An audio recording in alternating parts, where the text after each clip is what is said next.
जय हिंद दोस्तों, स्वागत है आप सभी का आपके अपने YouTube channel LK global GK and NCC point में। आशा करते हैं आप सभी लोग अच्छे से होंगे।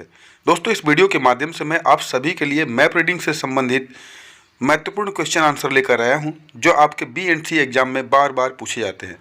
दोस्तों, इसलिए आप सभी से रिक्वेस्ट है कि इस वीडियो को ध्यान से देखें और अपनी तैयारी अच्छे से करें। और अगर चैनल को सब्सक्राइब नहीं किया है तो प्लीज़ चैनल को सब्सक्राइब कर दें और साथ ही अपने दोस्तों को शेयर भी कर दें, ताकि वो लोग भी इसका अच्छे से फ़ायदा उठा सकें। आइए दोस्तों, देर न करते हुए वीडियो की शुरुआत करते हैं। क्वेश्चन नंबर 1, मैप के प्रकार लिखो। आंसर है, मैप निम्न प्रकार के होते हैं। पहला, राजनीतिक मानचित्र। दूसरा, ऐतिहासिक मानचित्र। तीसरा, आर्थिक मानचित्र। चौथा, भौगोलिक मानचित्र। पांचवा, भू आकृतिक मानचित्र। छठवा, सांख्यिकी मानचित्र। सातवां, सैनिक मानचित्र। क्वेश्चन नंबर 2, सेना में कंपास के उपयोग लिखो। सेना में कंपास के निम्न उपयोग हैं। पहला, ग्राउंड पर किसी ऑब्जेक्ट की डिग्री ज्ञात करना। दूसरा, मैप कोर्स सेट करना। तीसरा, नाइट मार्च में मदद करना। चौथा, उत्तर दिशा का पता लगाना। पांचवा, चुंबकीय असर का पता लगाना। क्वेश्चन नंबर 3, कंपास के 10 हिस्से पुर्जों के नाम लिखो। आंसर है, कंपास के 10 हिस्से पुर्जों के नाम। पहला, थंब रिंग। दूसरा, डायल। तीसरा, हिंज। चौथा, डायल स्क्रू। पांचवा, हेयर लाइन। छठवा, लीड या ढक्कन। सातवां, लूवर लाइन। आठवां, डायरेक्शन मार्क। नौवां, ग्लास प्रोटेक्टर। 10वां, बॉडी। क्वेश्चन नंबर 4, उत्तर पता करने के तरीके लिखो।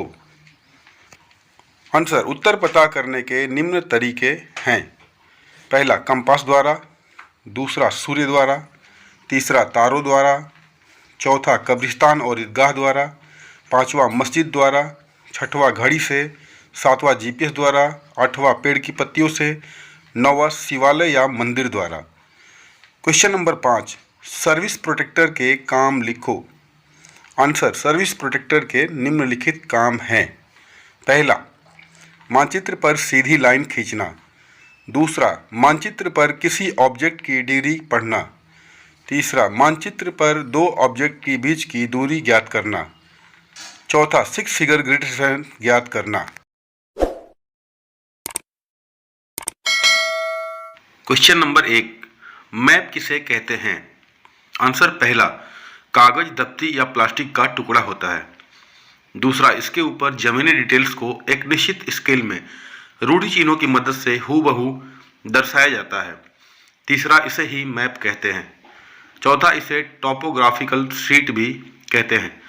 दोस्तों, मैप की परिभाषा मैक्सिमम आप लोगों ने देखा होगा, पैसेज में रहता है, लेकिन पॉइंट फॉर्म में लिखने से नंबर ज़्यादा मिलते हैं।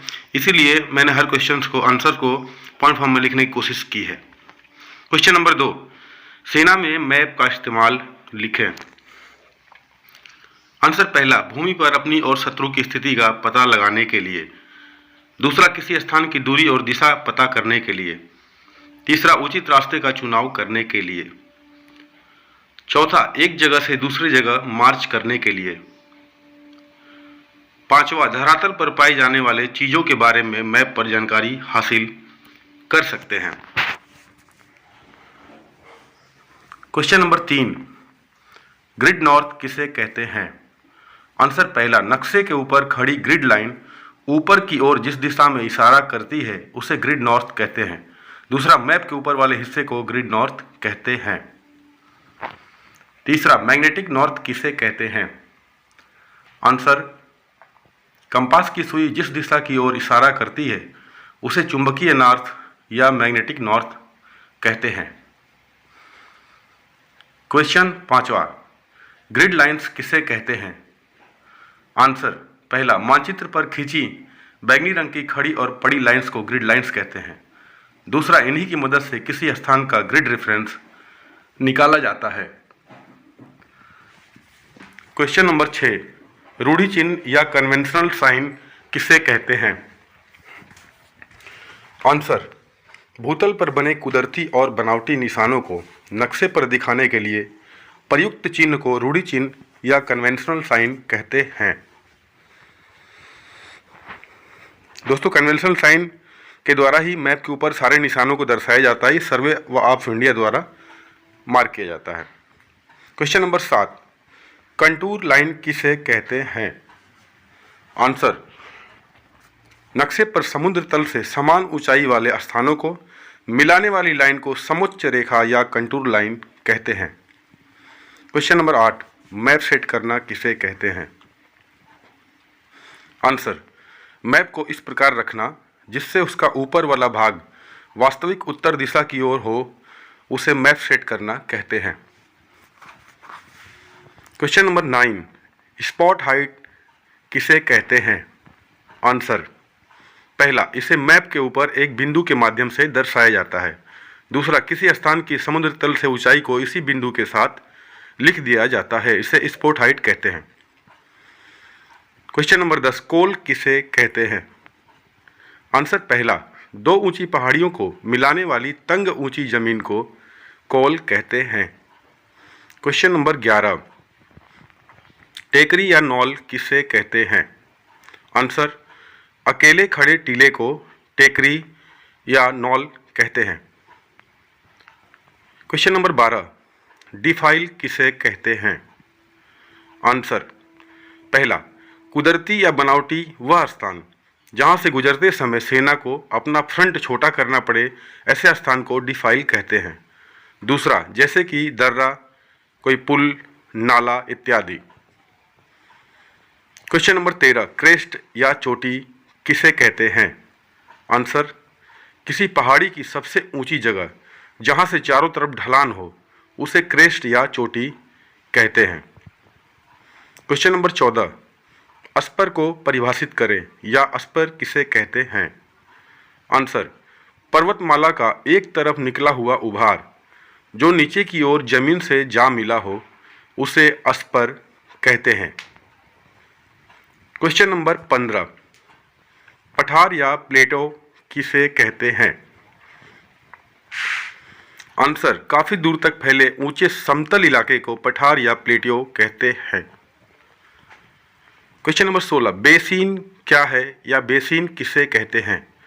आंसर, पहाड़ियों से घिरे समतल मैदान को बेसिन कहते हैं। क्वेश्चन नंबर 17, रेवाइन किसे कहते हैं? आंसर, पानी की धारा से कटकर बनी लंबी गहरी घाटी को रेवाइन या कटाव घाटी कहते हैं। क्वेश्चन नंबर 1, मैप को सेट करने का तरीका लिखें। आंसर, पहला, मैप को समतल जगह पर रखें। दूसरा, कंपास को मैप के अंदर मौजूद काली लाइन पर इस प्रकार रखें कि कंपास का हेयर लाइन मैप के काली लाइन के ऊपर हो और टंग नोच मैप में नॉर्थ की तरफ हो। तीसरा, मैप को क्लॉकवाइज तब तक घुमाएं जब तक कंपास का एरो भी हेयर लाइन की तरफ ना आ जाए। चौथा, इस प्रकार आपका मैप सेट हो चुका है। दोस्तों, ये सब आंसर जो भी है पॉइंट फॉर्म में लिखे गए हैं। आपको भी अपने परीक्षा में इसी प्रकार लिखना है ताकि आपको अच्छे से अच्छे मार्क्स मिल सकें। क्वेश्चन नंबर 2, ऑन पोजीशन निकालने का तरीका क्या है? आंसर, पहला, मैप को समतल जगह पर रखें। दूसरा, किसी ऐसे दो पॉइंट का चुनाव करें जो मैप और ग्राउंड दोनों पर हो। तीसरा, कंपास की मदद से दोनों पॉइंट की डिग्री ग्राउंड पर पढ़ें। चौथा, दोनों पॉइंट की बैक बियरिंग निकालें। पांचवा, दोनों पॉइंट की बैक बियरिंग सर्विस प्रोटेक्टर की मदद से मैप में ज्ञात करें। छठा, दोनों पॉइंट से बैक बियरिंग की दिशा में सर्विस प्रोटेक्टर की मदद से सीधी लाइन खींचें। सातवां, दोनों लाइन एक दूसरे को जहां क्रॉस करेंगी वो जगह ही ऑन पोजीशन होगा। तो दोस्तों, इस प्रकार से मैप के अंदर अपना ऑन पोजीशन बहुत ही आसानी से निकाल सकते हैं और अपने परीक्षा में इसी तरीके से पॉइंट फॉर्म में लिख भी सकते हैं। क्वेश्चन नंबर 3, 4 फिगर GR निकालने का तरीका लिखें। आंसर, पहला, मैप को समतल जगह पर रखें। दूसरा, जिस पॉइंट का GR या ग्रिड रेफरेंस निकालना है उस पॉइंट को मार्क करें। तीसरा, जिस खाने में वो पॉइंट है उसके बाएं वाली स्टिंग लाइन का फिगर नोट करें। चौथा, इसके बाद पॉइंट के नीचे वाले नॉर्थिंग लाइन का फिगर नोट करें। पांचवा, इस प्रकार प्राप्त फिगर उस पॉइंट का गोल्फ रेफरेंस या GR होगा। दोस्तों इस प्रकार से जीआर निकालते हैं और अपने पेपर में इसी प्रकार से आपको पॉइंट फॉर्म में लिखना भी है। क्वेश्चन नंबर 4, मापक या स्केल किसे कहते हैं? आंसर, किसी मानचित्र पर दो स्थानों के बीच की दूरी और भूमि या जमीन पर उन्हीं स्थानों के मध्य की वास्तविक दूरी के अनुपात को मापक या स्केल कहते हैं। क्वेश्चन नंबर 5, बैक बियरिंग निकालने का तरीका बयान करें या लिखें। आंसर, पहला, जब किसी स्थान की फॉरवर्ड बियरिंग 180 से कम हो तो उसमें 180 जोड़ देते हैं। दूसरा, जब किसी स्थान की फॉरवर्ड बियरिंग 180 से ज़्यादा है तो उसमें 180 घटा देते हैं। तीसरा, इस प्रकार किसी स्थान की बैक बियरिंग ज्ञात या प्राप्त कर सकते हैं। क्वेश्चन नंबर 6, सर्विस प्रोटेक्टर के काम लिखो। आंसर, पहला, मैप पर डिग्री पढ़ने के काम आता है। दूसरा, मैप पर लाइन खींचने के काम आता है। तीसरा, मैप पर दूरी नापने के काम आता है। चौथा, 6 फिगर जीआर निकालने के काम आता है। दोस्तों ये सभी सर्विस प्रोटेक्टर के काम हैं। तो दोस्तों इस प्रकार से इस वीडियो में मैप रीडिंग के इंपॉर्टेंट क्वेश्चन को शामिल किया गया था और सभी क्वेश्चन का आंसर पॉइंट फॉर्म में लिखा गया था। दोस्तों ध्यानपूर्वक इस क्वेश्चन को तैयार करें और अपने परीक्षा में अच्छे मार्क्स प्राप्त करें। तो दोस्तों वीडियो कैसी लगी कमेंट बॉक्स में ज़रूर लिखें। दोस्तों आप लोग वीडियो देखते हैं लेकिन कमेंट बॉक्स में लिखते नहीं। अगर आप कमेंट बॉक्स में लिखेंगे तो हमको पता चलेगा कि हमारा वीडियो आपके लिए कैसा बन रहा है, आपको कैसा लग रहा है। तो इसलिए कमेंट बॉक्स में ज़रूर लिखें। और अगर किसी स्पेशल सब्जेक्ट पे लेसन चाहते हैं जो छूटा हुआ है या आपको जो तैयार करना है उसके बारे में भी लिख सकते हैं। मैं उस पर वीडियो बनाने की कोशिश करूँगा। और दोस्तों अगर वीडियो अच्छी लगी हो तो चैनल को लाइक, सब्सक्राइब और शेयर कर दें। मिलते हैं अगले वीडियो में, तब तक के लिए धन्यवाद। जय हिंद दोस्तों।